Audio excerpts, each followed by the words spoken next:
on.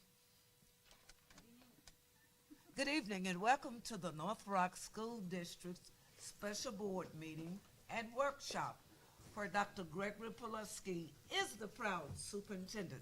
At this time, we will have public comments. Public comments. Public comments.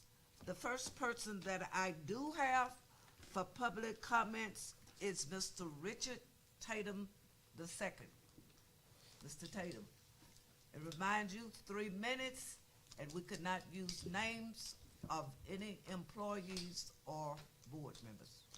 Thank you. All right, thank y'all very much for letting me speak tonight. I just want to address, I'm talking about the situation that's happened at 7th Street where we are once again without a permanent principal. There's been a history of reports of mistreatment in this district, and for a while it was just teachers.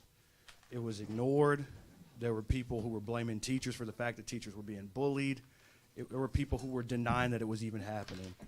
But at this point, now that we've lost a principal, I don't think we can even deny that it's happening anymore. We've lost a principal, and I've lost count of how many we've had. I've been at 7th Street. This is my now 7th year as a 7th Street parent. I've lost count of how many principals we've lost. And when there's turnover at that rank, it has to be coming from above them. Something has to be done about this because we can't just keep losing principals. This affects our kids. It affects the parents, the community. So something has to be done. I am frustrated because in the last meeting in which I spoke, I gave a compliment to the district about how communications were improving. I am having to retract that statement because I received reports as early as August 23rd that our principal was leaving the school. There was an email that was sent out from the former principal to the district that has now been made public, dated for August 24th. That she was not coming back, and there was no communication from the district about her being gone or replacement until August 29th, which means that at bare minimum, we were about 5 days without a principal and no one was told. This is kind of frustrating that there's no communication, that this continues to happen, and even so much so, we've got so many problems that we lost our literacy coach in a district where literacy is an issue, at a school where literacy is an issue. We lost our literacy coach. And I've also been told that our art teacher never showed up. So there's a problem somewhere. And I think we're beyond the point of denial now. I'm putting this out here for public record because I think something needs to be done about it. I leave it in the hands of the board because I don't have a lot of play here, but the things that we're seeing are the things that inspire a lack of trust from the community. So I'm asking you to right the ship because otherwise we're going to start bleeding students very quickly. Thank you. Thank you, Mr. Tatum. Are there other public comments? Are there other public comments? Are there other public comments? If not, at this time, I will officially call this meeting to order. At this time, Ms. Colquitt, would you please call the roll? Ms. Williams? Here. Mrs. Walker? Here. Dr. Redis? Mrs. McLean? Mrs. Temple? Person West? Present. Mr. Steele? Here. Executive closed session. The executive closed session per North Little Rock School District Policy 1.14A, stating that private or closed discussion by the board may occur as part of a regular special board meeting. Executive sessions may be held only for the purpose of considering employment, appointment, promotion, demotion, discipline, or the resignation of an employee, or to discuss matters of pupil punishment if requested by the parent or legal guardian. No resolution, agreement, or motion considered in the executive session shall be legally binding unless the board reconvenes in a public session and presents the items for vote of the membership. Further, Arkansas Code Title 25, Chapter 19, Section 102 TC states, the specific purpose of the executive session shall be announced in public before going into executive session. Please join me in executive closed session for discussing the following matters: employment, appointment, promotion, demotion, discipline, or the resignation of an employee. Thank you.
Angela, congratulations on being unopposed.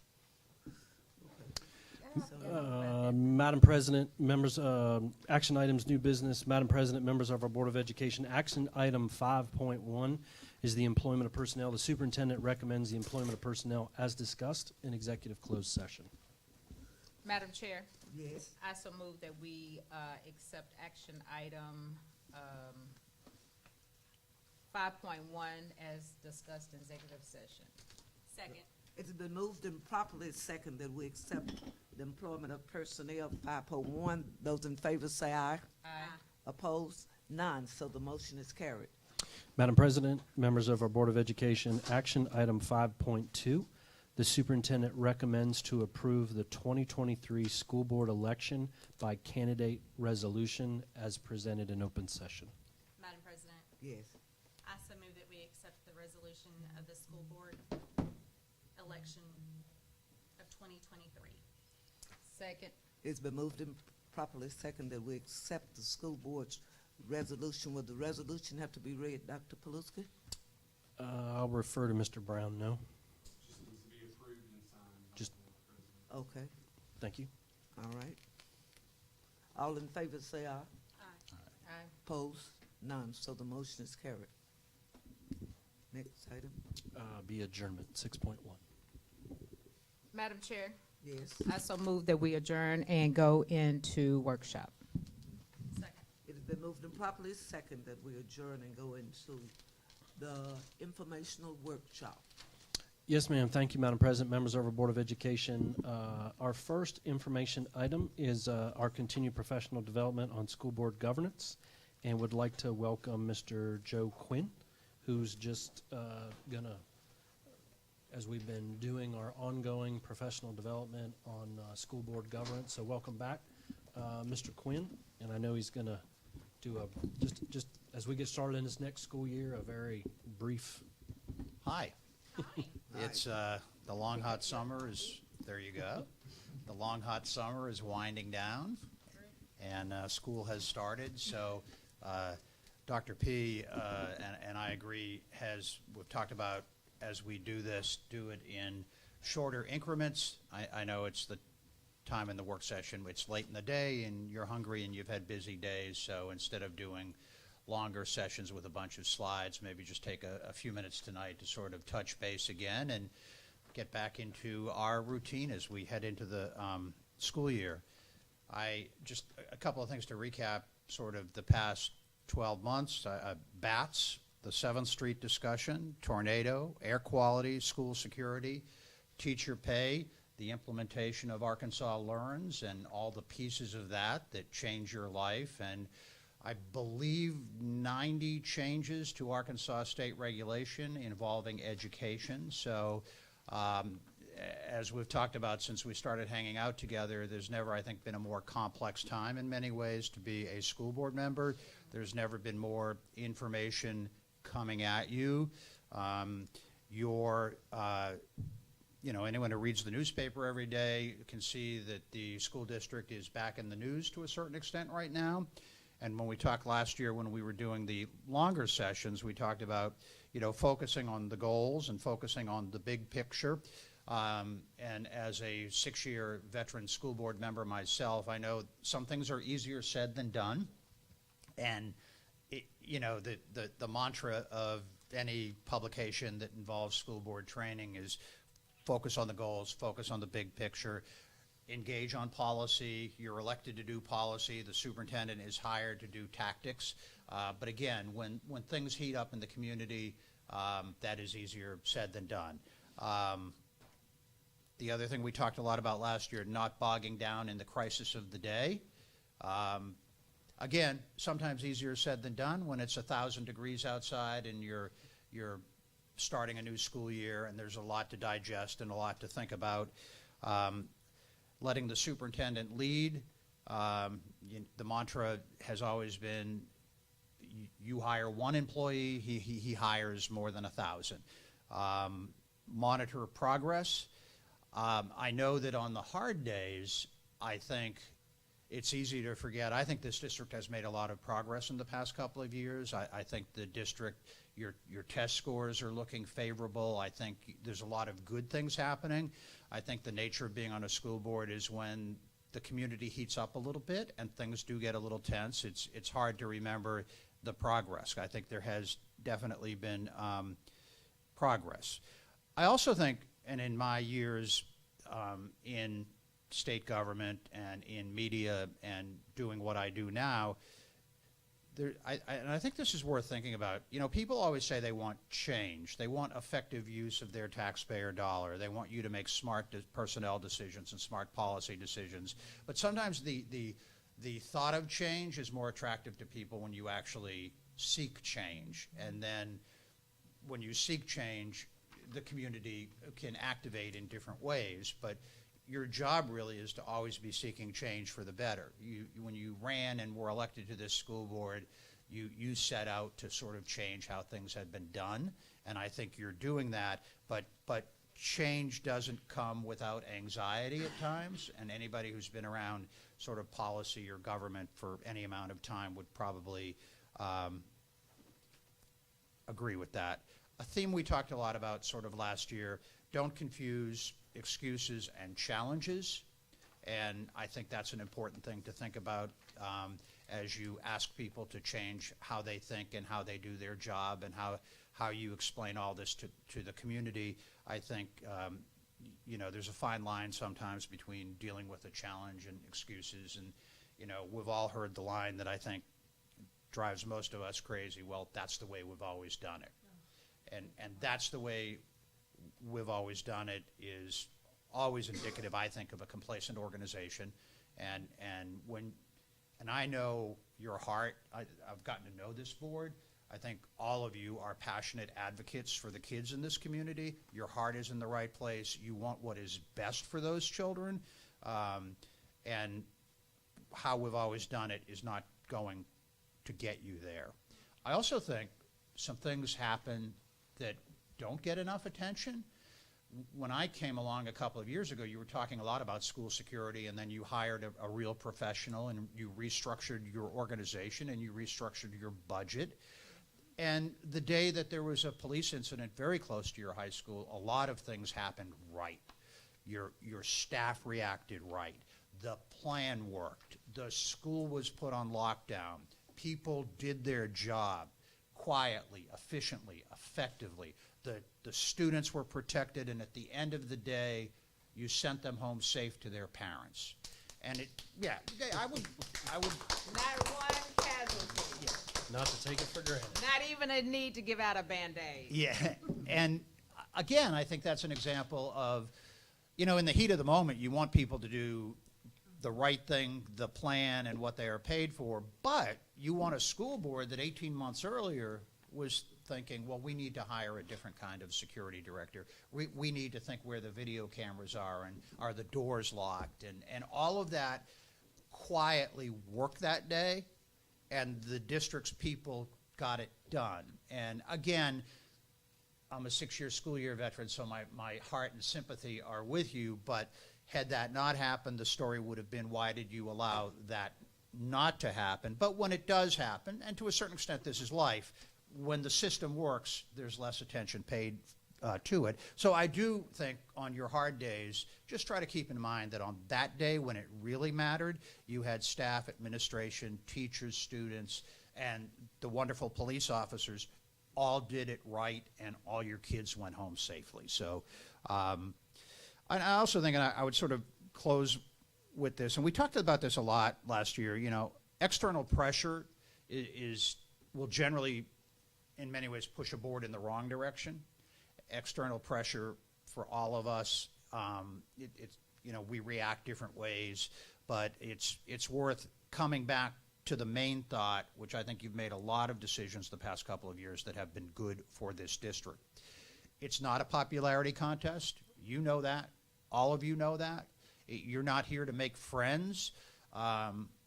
You're here to give kids who very often, many of your students have started out behind the 8 ball in life. They don't have a lot of economic resources at home, or even the right nutrition at home, or wireless or laptop, or your kids who have grown up maybe without two parents in a tough neighborhood, and you as board members, you want to give them a chance, and I think you're doing that. And since I've gotten to know you, I feel some nights I used to put 20 slides up and would have these discussions about the book, and we can get back to doing some of that.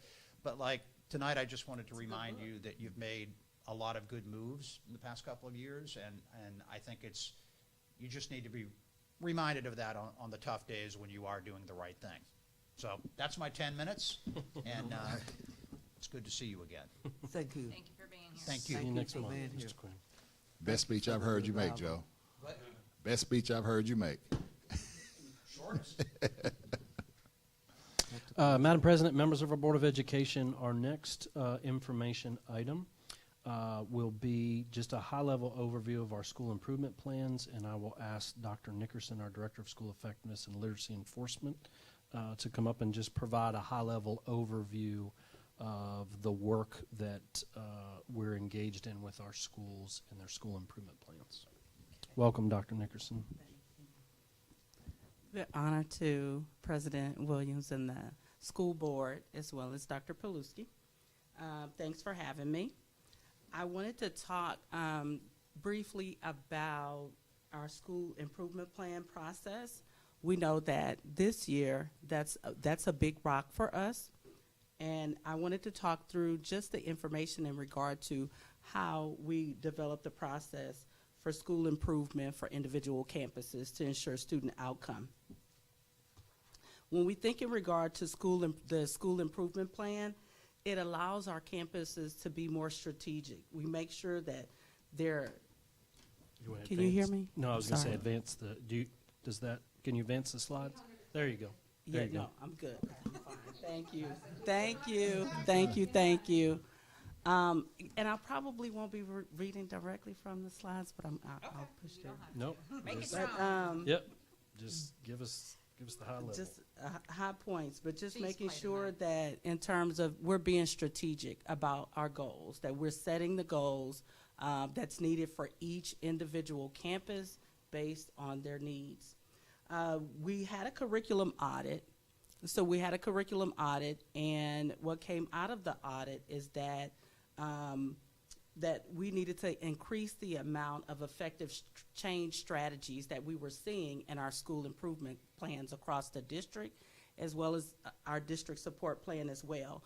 And so looking at the district support plan, we look specifically at that plan as well as the school improvement plan so that we can align the two to make sure that we're doing the right work. On the audit, they look specifically at 8 different characteristics. I won't go over all of them, but the basis is it needed to be clear goals and alignment, professional development, timelines, checkpoints, and where you could evaluate and monitor your practice and systems. And so in the audit, that's where we know that the percentage that met was 0%. And so we know that we have work to do there in terms of our big rocks to align.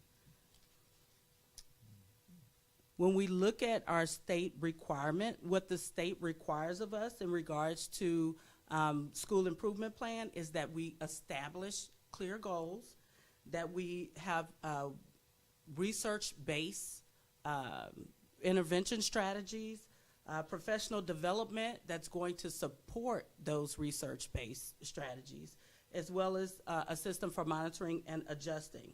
And we also have to have a explicit literacy plan to make sure that that plan is explicit, where we outline specifically for ELA, for reading instruction, what will that look like on our campus and how will we monitor it.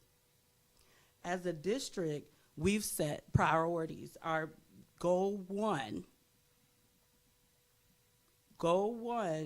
specifically, our goal is to increase the number of scholars that perform at or above by 20% or more. So our focus there is we're going to, and that's in reading and math, and to increase our graduation rate, to 87%. Those are just some of the key ones, but we can kind of read through them. But we've set pretty lofty goals for ourselves as a district, and we want to make sure that in the school improvement plan, we have our systems in place in order to meet those goals. So goal 1 is rigorous, relevant, and innovative learning. Goal 2 is safe, healthy, and supportive learning environment. And you could kind of read through the focus there, but I'll just outline that, of course, chronic absenteeism is one. We want to make sure our baseline data now is at 10%, and we want to reduce that by 5%. Our attendance rate, we want to increase that by 5%. Our goal is to have it at 96% by the end of the year. So you'll see in our school improvement plan and our district support plan that there are strategies to address that.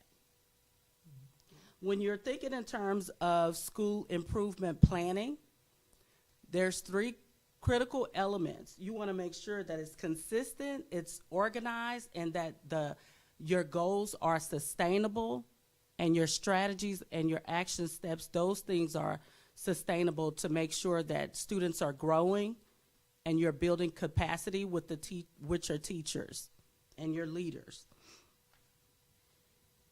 The one thing that we will do, we will start by, which we've kind of submitted our improvement plans, but we want to go back because it is a living, breathing document. So we want to go back and look at our goals and review those goals from last year. We'll do a needs assessment to kind of look at it, make sure that our goals are clear. Did we meet our goals? If not, why not? And we'll go back and look at those goals and revisit them, rewrite the goals, add new goals. So we will review the goals. Let's see. The next thing is I'll go right into, we'll review the goals. We're good. Make sure we're selecting the right strategies. And we've kind of developed a school improvement plan template. We revised it, and it's focused on 3 goals. The first one we talked about was the rigorous, relevant, and innovative learning. And we changed it a little bit to make sure that the alignment could be there. So we added the district goal. We have district goal 1. We have our priorities for the district. So as we're looking at it, then we can have conversations around, are the strategies, are the goals that you're selecting aligned with our district goals? And we did that for goal 1, goal 2, which is our safe, healthy, and supportive learning environment, as well as our literacy plan, which will be, we will go deeper into what we will do to address reading instruction in our district. In conclusion, we've spent quite a bit of time on this work to make sure that we're aligned at the district level, as well as we're aligned on our campus, and that we're going back to our school improvement plan to make sure that we're making the progress that we stated we would make. Any questions? I think that's it for me. Thank you, Dr. Nickerson. Miss West? Yeah, I just had, how do you, when you go back and look at as far as providing the safe, what was it, the safe environment, where am I? Hold on. Safe, healthy, and supportive learning so environment. Are you just speaking as far as it, just as far as here in school, or is that kind of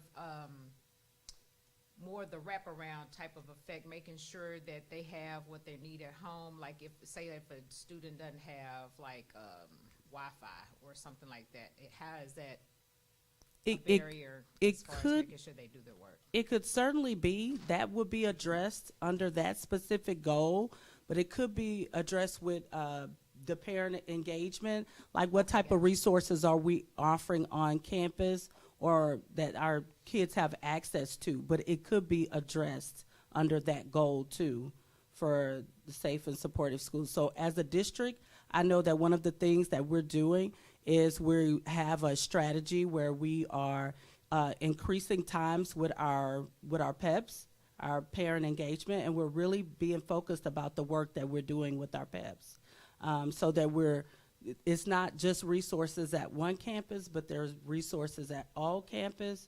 And so we are working on that. We're increasing the time that we kind of meet. We're focusing our work.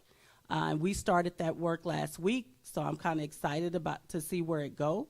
But that will be addressed under that goal, under goal 2. Another question I had is, when you mentioned the PEPs, how are we, as far as making sure that each campus has at least one PEP, or do we have one one in each campus as far as that? I'll be happy to jump in here if I can. Mm-hmm. At our regular board meeting, Ms. Barker is going to do a whole presentation on, because there's parent facilitators at every school, but there's PEPs that are paid by Title I. We want to give you an entire overview of all of that.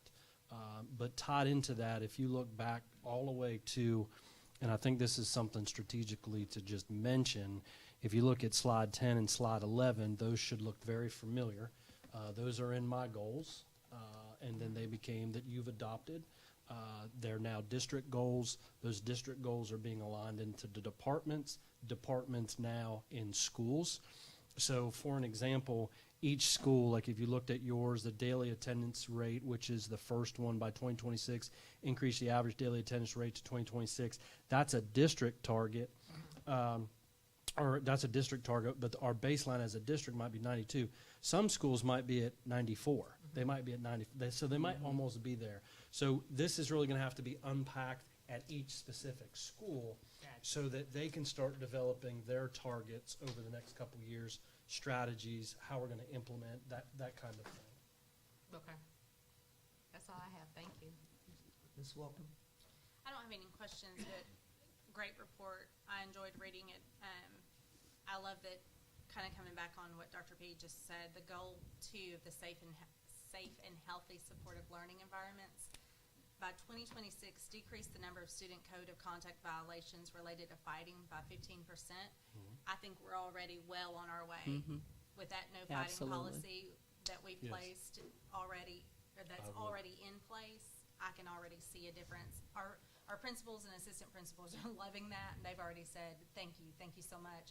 We had a great first week. There was no fighting. We didn't have anyone acting crazy. Awesome. So we appreciate that, and that's great. That's really, really good. I agree. So we're Just well on awesome. our way. want to applaud the board for adopting that policy, because I agree.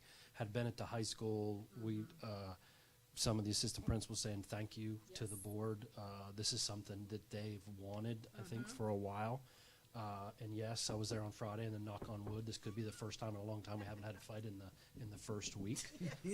Double knock, yes. So those numbers are down, and we plan to bring probably sometime in October into November, we want to bring you the discipline data so that we can start to do the comparison, which is what will happen as well. That's why we set these indicators, because what we want to be able to do is, beyond this in our data, is come back and show you specifically each indicator, where we are, where we're going, how we're making progress, what's working and what's not. Yep, agreed. Mrs. Hill? Well, let me have a question here, and then I want to ask you a question on that last point, Dr. P. Sure. What's been your biggest disappointment, and what's been your biggest, hey, I'm glad I'm here, I'm at the right place, the right time? Because you certainly have gotten here and gotten to know people, and your personality is just really outgoing, and you've been doing a great job. But compared to where you were, what's the biggest disappointment, and what's hey, what makes you feel I'm at the right place? Well, I certainly feel like I'm at the right place, because there's lots of work to do, and I love this work. And for me, it doesn't matter where I do it. I love the work. And if there's, in terms of students achieving and communities growing, I'm in. So, I mean, I love the work. But I would say specifically, really great people. The students are amazing. Dr. Paluski is amazing. The board is amazing. I would say wanting to hear more conversations in regard to what's best for children. Focus more on the children. Yes. Great. You were mentioning the policy that we just passed as regards to the zero tolerance for fighting. You ever thought about incentives? I mean, it's one thing to say it. There was a school in Little Rock, Wrightsdale Elementary School. They had a wonderful program, and they actually counted every day there was not a fight. Yeah. Every month there was a incentive event or something. Yeah. I mean, to some people, longer recess or something. Maybe that's more attractive at the elementary level, but it really worked for them. And media got involved. One of the main radio stations got involved in it when they heard about it, and they almost made the whole school year, but they didn't. And there were even kids who were in the school at Wrightsdale. There were getting in between potential fights or hearing about fights and saying, no, there's going to be a fight. Y'all are going to mess up our street. We're not going to get that incentive at the end of the month. So I just think that that's something that we need to think about doing with that to enhance that. And to that point, I know that I've personally been at schools, and I've heard kids say the same thing to other kids. Hey, you can't do that here, or hey, don't mess this up for me, kind of thing. I think, and I want to applaud, and I'm just talking out loud with our high schools and our middle schools. As the first couple weeks, they have done a yeoman's job of teaching kids about the right behavior. Hey, this is how you act here. That's part. Your comment about incentives is a very good one. That's part of PBIS, and that's part of the school improvement process as well, is having incentives for students. One, they know what the right behavior is, but we want to reward the right behavior. That happens in our school district from pre-K through 12. I can't rattle off the ones that high school has as incentives, but we can certainly get that to you, and we'll certainly circle that back. But definitely rewarding students for positive behavior, we want to continue to do that. Great. Good report. Thank you. Oh, Dr. Nicholson, thank you for the report. One thing I'm impressed about, suspensions as we're talking about the fighting. Every year since North Rock has been here, the burden has always gone to the state, where it's the black males that have had more suspensions. And I think with what the board implemented, this would take the shadow of all of our young men will have a chance, because the policy that was set up, if you fight, we're not putting you out, we're going to investigate first. And then once we investigate what may be some other problems that are there, we can give you proper placement. And what I'm proud about this is, with that, and you bringing it more to focus, we are not just saying stop fighting, but we're saying if there's a problem with your fighting, we are going to do everything we can to help you and give you the placement if that's necessary. Yes. But thank you for input, for even saying the improvement on that. And the other thing, the ninth graders, you know, it's a struggle them coming out of the 8th grade to a high school. And they've been failing 2 or more courses. And we have the academy now for them, where they're not mixed with the 10th, 11th, and 12th. And I think that perhaps I didn't get the data, and I think Dr. Gabe, she may have given it to us, but I wanted to really see how they were doing within the academy. She gave the report, but like I said, the data that you're talking about, the improvement in your next report, I really would like to see the 9th graders. I know it's hard on them coming to a high school, and they don't understand that in the 9th grade, that's when your credits begin. That's right. The credits. And so with this in your report, I really appreciate that we, and by the way, another good thing, number 4 here, ACT Aspire. If you can work on that, we could have more kids going to more colleges free. If they score high on ACT, it's what? Free. Absolutely. So I'm really grateful that you're coming in with this. I'm going to ask you a question to your knowledge. Do we have ACT yet in the schools? I'm just asking a question. We're actually, our next board meeting, we're gonna share you the ACT results from this past year, the advanced placement, and then we're also gonna do the ALPA, which is for our students with our language learners. That's our next data set we're gonna bring, that Mrs. McNulty will bring you in September. Hey, and thank you. These are just questions that I have no questions, but I'm glad to see the motivation that you all are going to do this, because whatever that happened this past year for our schools, where all the schools improved with those coaches. And I can just see at the end of this year, no behavior problems. We got students placed where they need to be. It's gonna be off the chain. I You know, agree. I off the chain. absolutely agree. 1, 2, 3. You know, and the great thing, and I'll tell you this, Dr. Nicholson, Crestwood, Lakewood, and Indian Hills, they met the state mandated, and also they met the national mandate. Yes. You know, as for the scores. But it was a good challenge when we were visiting one of the schools, and the teachers say, hey, well, Miss Williams, did you think we can be like the other schools? They gotta be. I said, you know what? I hate to tell you, they're gonna have an A, so you're gonna have to work extra hard. Extra hard. So it's an encouragement, and I really appreciate all the schools did so well. Mm-hmm. And I'm just excited about the hires that you had, Dr. Paluski. Yes. But you keep up the good work, whatever your motivation process is. I appreciate it, and your data that you get from Miss Yah, is that name Yah? Yes. Mrs. McNulty. Uh-huh. Miss McNulty. You'll be off the chain. Absolutely. Thank Thank you you so so much. much. Any other board Thank you so much. compliments? Thank you. Thank you, Dr. Dr. Paluski. Nickerson. No, ma'am. Thank you. We'll move on to, thank you, Dr. That was Nickerson. easy first time. Madam President, members of our Board of Education, it's that time of year again to talk about the budget, and I will welcome our CFO, Mr. Brian Brown. And just while Mr. Brian Brown is passing out you should have it, and each of you should have it in front of you. This is our updated budget book. If you remember last year, this was the first time that our school district had a budget book. Mr. Brown is just going to give us a high-level overview of this. There's some additions that he has added.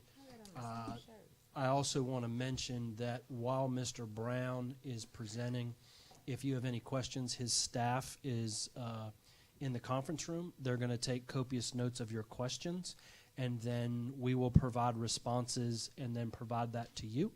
And the last thing I want to say, because I know we have some other board members that aren't here, after this meeting and before the next meeting, if you ever want to meet with Brian Brown and his staff, just contact him to go through specific budget pieces.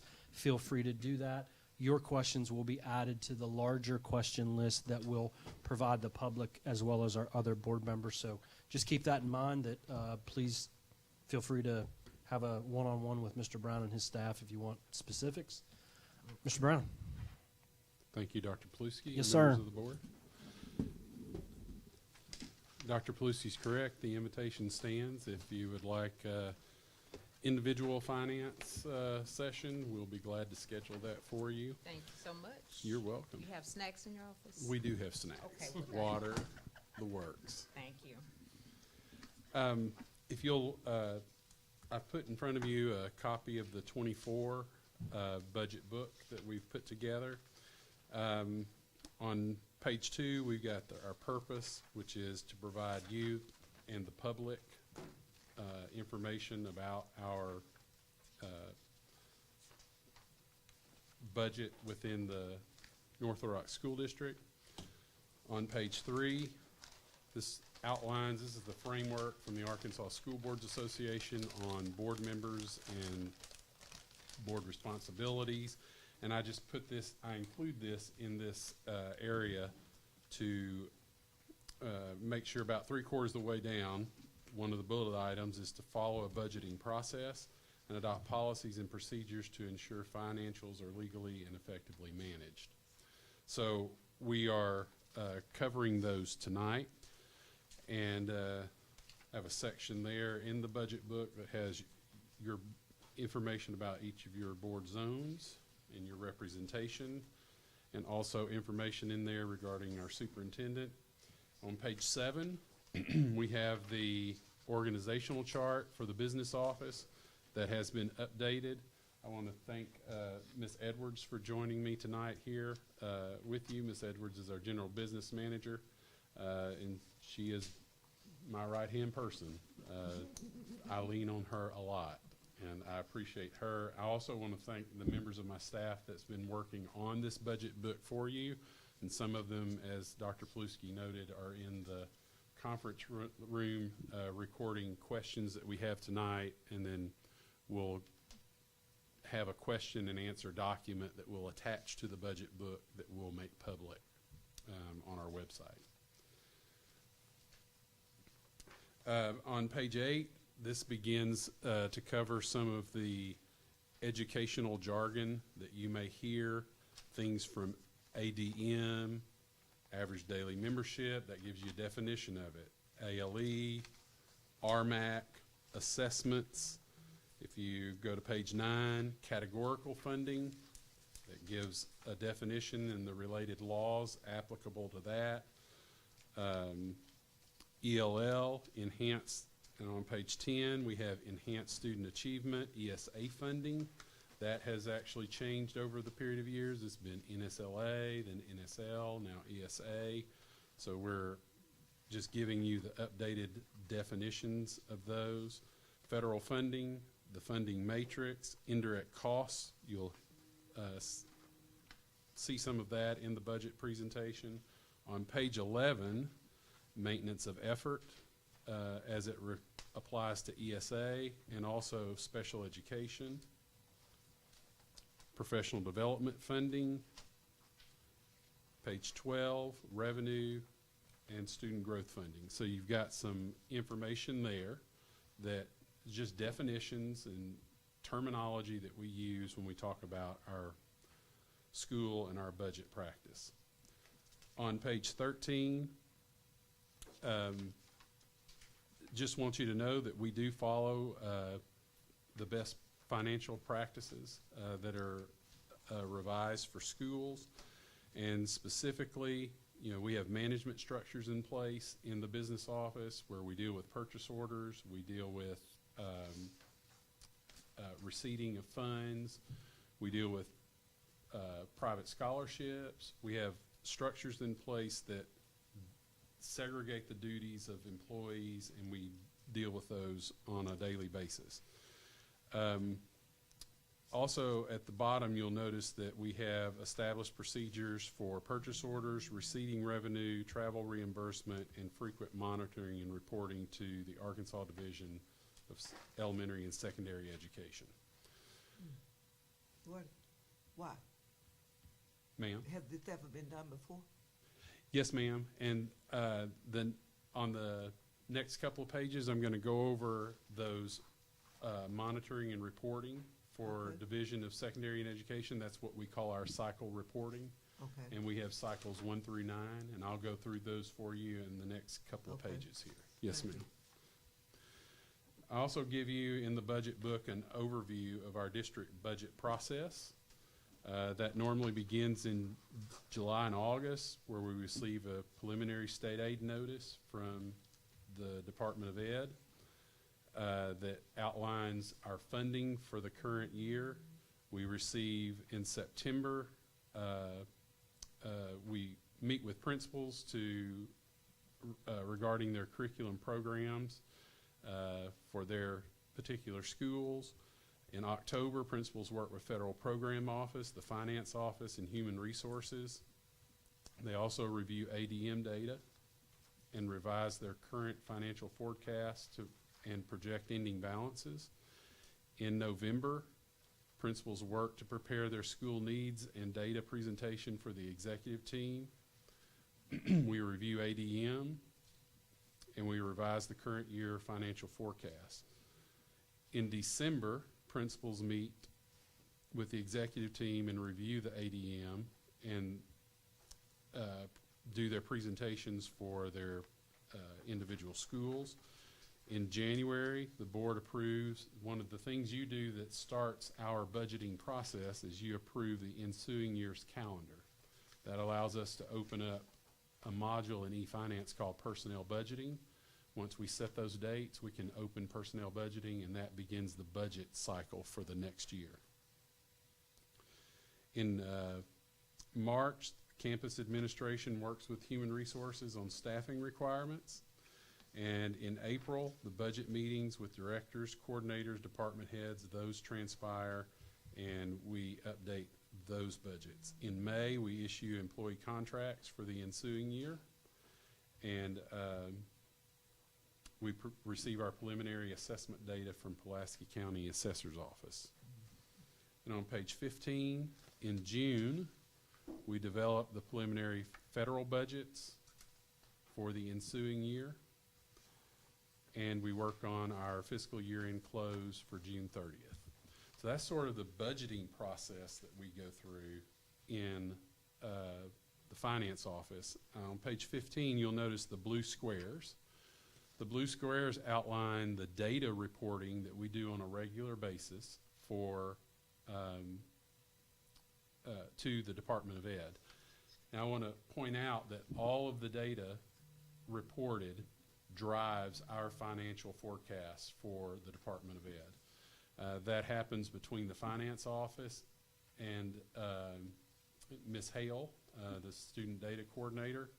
Between her office and my office, we submit all cycle 9s, which drives all of our finances.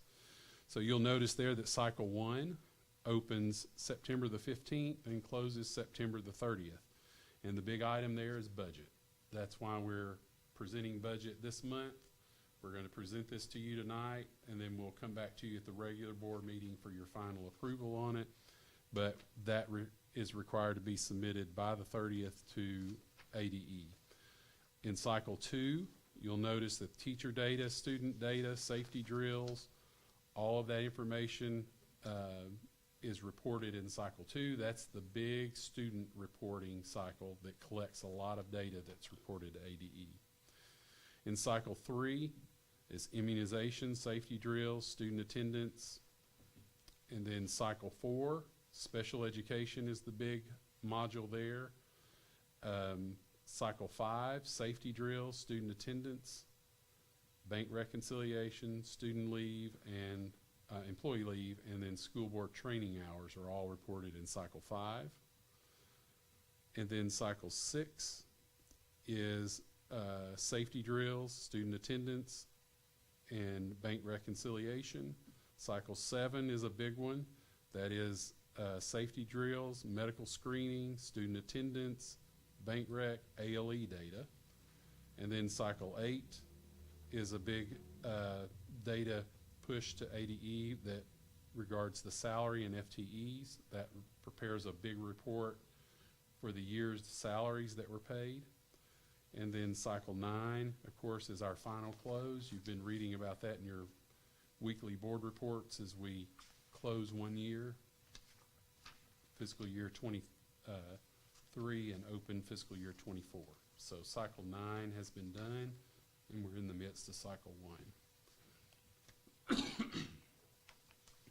Excuse me. On page 16, this gets into our projected legal balance worksheet that we submit to you each month. We presented this to you at this time last year, and there was a request that we add this to our board packet and give it to you on a monthly basis. So we've been doing that. And this is the final legal balance worksheet for fiscal year 23. And I just want to point out that the top part of this is the revenue section of the worksheet. So everything in the top part is revenue, and then the columns are by months. And the bottom part of the worksheet is expenditures. And again, the columns are by month. And so this looks at funds 1, 2, and 4, that what we call the legal balance. And what we want to do, if you recall, we want to keep our legal balance at $12.8 million annually. and you all authorized me to transfer excess funds over 12.8 annually to the building fund. You did that this year, and I wanted to report to you that we transferred 11.9 million from in excess of 12.8 to the building fund. And I have that itemized out for you at the bottom of this worksheet. You'll notice there that the bottom of the worksheet, the 11.9 million, so 7.558 million of that 11.9 was related to a bond refinance. And 545,000 was related to ESSER 3 loss of revenue funding.